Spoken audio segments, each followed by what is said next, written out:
En ce qui concerne la guerre de Corée au cours de ces dernières semaines, on a beaucoup parlé de cette bataille très acharnée dans le lac Changjin. Un film chinois a été tourné à ce sujet et des recherches sur ce qui s'est passé ont été menées. Les journalistes américains ont également filmé cette bataille et les images tournées ont été relevées. Une énorme discussion s'est donc suivie. Avez-vous entendu parler de ça? Avez-vous vraiment vu cela, entendu parler de cela? Cela m'intéresse beaucoup d'entendre vos commentaires à ce propos.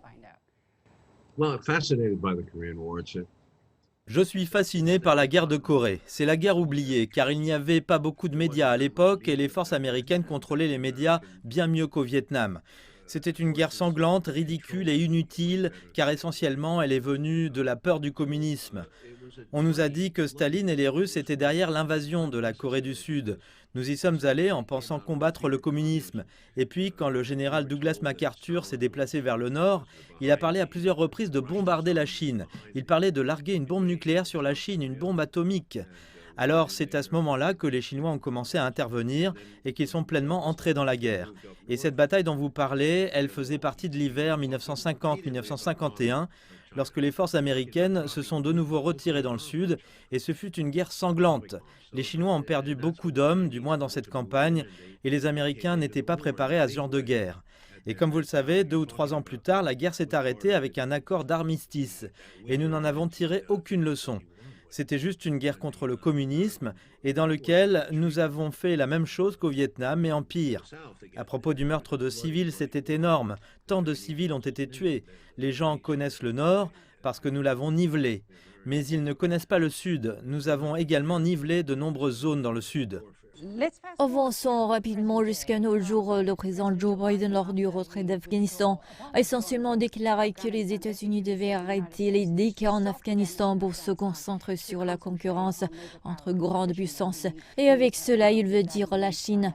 Il y a un battage médiatique pour parler de démocratie ou de pays partageant les mêmes idées contre des régimes autoritaires, entre guillemets comme la Chine. Pensez-vous que les ombres de ce genre d'idées qui entre les États-Unis et d'autres parties du monde sont toujours là avec nous?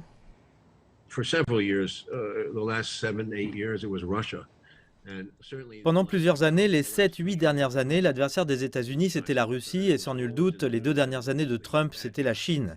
La Chine a toujours fait les manchettes, qui disaient que c'était le méchant. Et ce qui se passait était très puéril, mais les États-Unis ont le contrôle de leurs informations, et certaines de leurs informations sont souvent de la propagande. Alors nous avons commencé à entendre parler des Chinois et que Huawei était un méchant, la 5G allait être reprise par les Chinois. C'était encore la même chose, la guerre des esprits des années 50 où le communisme allait prendre le dessus. Maintenant, c'est la 5G. Je veux dire, évidemment, avec la Chine, c'est la même chose avec le système de travail au Xinjiang. N'hésitez pas à corriger ma prononciation. Oui. Il faisait toutes ces accusations de génocide qui étaient insensées parce qu'il n'y avait aucune preuve. C'était de la propagande. Ils vendaient et les chrétiens aussi. Je veux dire, les États-Unis font flèche de tout bois pour dénigrer la Chine.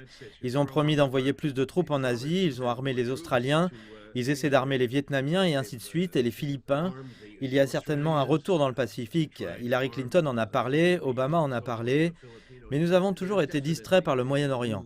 Et maintenant, on en parle, et le peuple des États-Unis est à nouveau soumis à la propagande, et qui sait ce qui va se passer.